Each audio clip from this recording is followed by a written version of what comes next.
Terima kasih Anda masih menyaksikan Kompas Siang. Saudara, hari ini Kejaksaan Negeri Gresik, Jawa Timur akan menerima penyerahan tersangka dan barang bukti terkait produksi konten pornografi yang dilakukan oleh seorang paman terhadap keponakannya yang berusia di bawah umur. Penyerahan tahap 2 dilakukan setelah berkas perkara sudah dilimpahkan ke jaksa dan dinyatakan lengkap pada 16 Juli lalu. Tersangka dijerat dengan Undang-Undang Informasi dan Transaksi Elektronik dan terancam hukuman 12 tahun penjara. Polisi menemukan 100 konten pornografi anak di akun email pribadi pelaku yang ditemukan dalam ponsel dan laptop milik pelaku.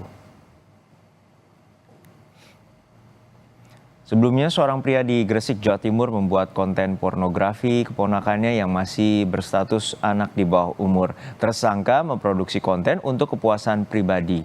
Polisi menemukan ada lebih dari 100 foto yang diproduksi pelaku untuk mengonsumsi atau konsumsi pribadinya. Pelaku diduga memproduksi konten pornografi sejak tahun 2022 hingga Juni 2023.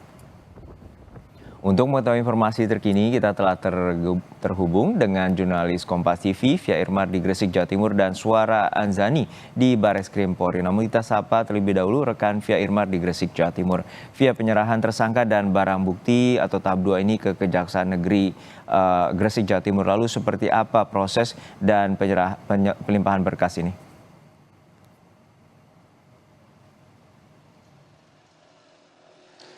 Baik, selamat siang Juno dan juga saudara.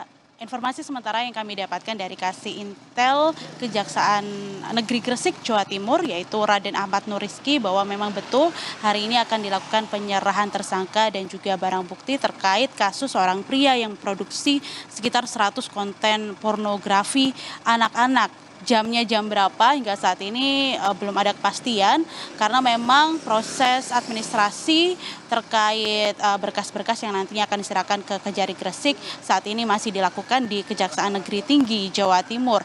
Jadi nantinya kalau misal sudah selesai proses administrasi baru akan dilakukan penyerahan tahap 2 di Kejari Gresik dan juga rencananya akan dilakukan konferensi pers. Namun kembali lagi jamnya masih belum diketahui secara pasti.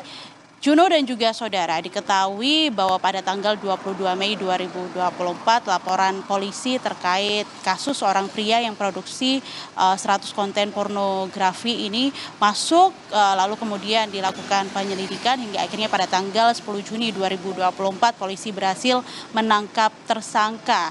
Lalu tahapan berikutnya yaitu tahapan penyidikan hingga akhirnya bukti-bukti berkas-berkas sudah dinyatakan lengkap dan pada tanggal 16 Juli 2024 dilakukan penyerahan ke jaksa hingga kemudian hari ini akan dilakukan penyerahan tahap 2. Nantinya kalau misal penyerahan tahap 2 ini selesai dan sudah dinyatakan lengkap atau P21 akan dilakukan penyerahan ke pengadilan untuk masuk dalam tahapan penuntutan. Dari hasil atau proses hukum yang sudah dilakukan oleh polisi terhadap tersangka bahwa tersangka berinisial BAH ini produksi sekitar 100 konten pornografi berupa foto dan korbannya merupakan ponakannya sendiri yang berusia sekitar 15 tahun. Tersangka BAH produksi konten pornografi sejak bulan September 2022 hingga sekitar bulan Juni 2023. Dari tindakan yang dilakukan oleh tersangka, polisi berhasil menyita laptop dan juga flash disk yang digunakan oleh tersangka untuk memproduksi konten pornografi berupa foto, kemudian dikirim ke email pribadi tersangka untuk dikonsumsi sendiri. Dan dari apa yang dilakukan oleh tersangka ini terancam Undang-Undang ITE yaitu pasal 45 ayat 1, junto pasal 27 ayat 1, lalu kemudian juga dijerat Undang-Undang Pornografi yaitu pasal 29, junto pasal 4 ayat 1 dan atau pasal 37 junto pasal 11 serta juga dijerat pasal 64 ayat 1 KUHP dengan ancaman hukuman maksimal 12 tahun penjara dan juga denda maksimal 6 miliar rupiah. Juno. Ya, untuk saat ini bagaimana dengan kondisi korban sendiri dan apakah juga mendapatkan pendampingan psikologis?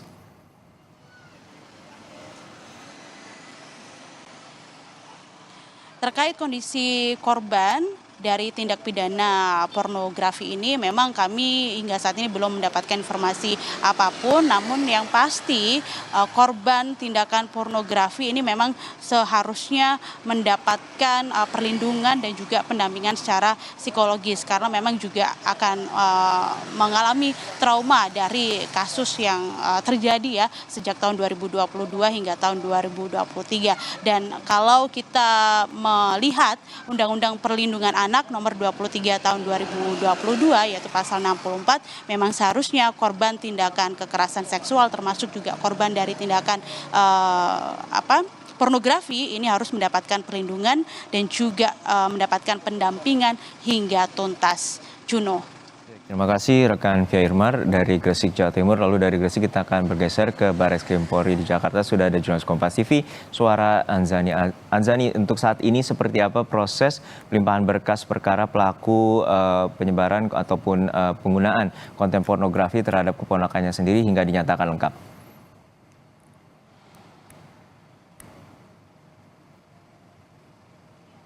Informasi yang kami dapatkan, berkas perkara terkait kasus pornografi anak telah dinyatakan lengkap atau P21 oleh Kejaksaan Tinggi Jawa Timur sejak hari Selasa 16 Juli 2024 lalu.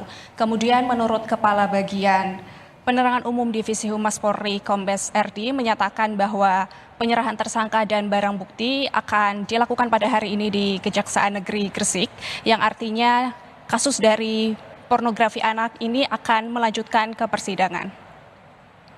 Ya, Suara, ini merupakan kejelian dari penyidik untuk mengungkap bahwa ada sekitar hampir setahun konten pornografi ini dilakukan oleh terduga pamannya ataupun tersangka pamannya terhadap keponakannya. Lalu seperti apa yang menguatkan polisi hingga menetapkan paman sebagai korban? Sebagai tersangka maksud kami.